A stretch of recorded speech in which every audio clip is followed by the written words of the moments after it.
दाखवण्याची ही वेळ आहे।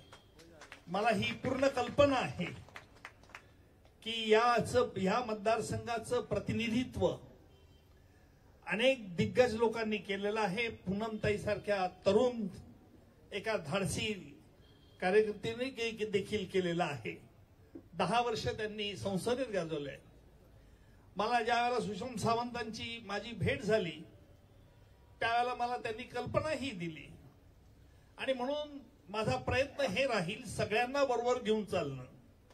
मी म्हणून पूनमताईंशीही निश्चित संपर्क साधेल।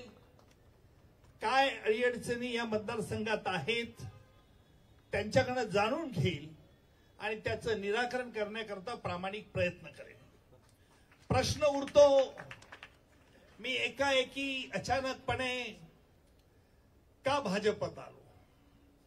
या प्रश्नाचं उत्तर अनेक पत्रकारांनी शोधण्याचा प्रयत्न केला। मला अनेक प्रश्न विचारले, पण आशिषजी मी प्रामाणिकपणे कबूल करतो की फौजदारी क्षेत्रात वकिली करत असल्याने सत्यम ब्रूयात प्रियम ब्रूयात न ब्रूयात सत्यम प्रिय हे जरी खरं असलं तरी धाडसीपणाने स्पष्ट बोलणं, आशिषजी तुमचं बोलणं मला नेहमीच भावत गेलेलं आहे।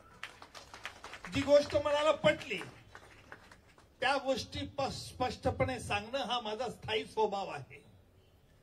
मी निर्भीड निस्पृह तर आहेच, परंतु त्याचबरोबर वस्तुनिष्ठ माध्यमातून वस्तुनिष्ठ घेतलेला शोध जर याला आपण विज्ञान मानत असू तर राजकारणातून देखील समाजकारण आणि देशसेवा करता येते हे आपल्या सगळ्यांच्या शुभेच्छामुळे मी देशात एक आगळं उदाहरण घालून देईन आणि त्या दृष्टिकोनातून माझा प्रयत्न राहील।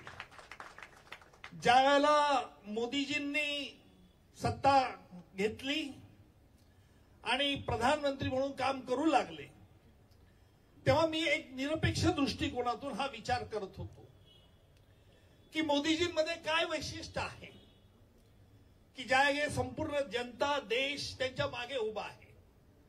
मला सांगायला कुठेही संकोच नाही, परंतु मी जो मोदीजींचा अभ्यास केला तर रशिया आणि युक्रेन या दोघांशी आपण एकाच वेळेला मैत्री ठेवली। अमेरिकेला कुठेही वाईट वाटलं नाही आणि रशिया आणि युक्रेनचं युद्ध हे आम्ही काही दिवसाकरता थांबवून दाखवलं आणि याला कारण असं आहे की प्रधानमंत्रींनी कधीही संकुचित दृष्टिकोन ठेवला नाही।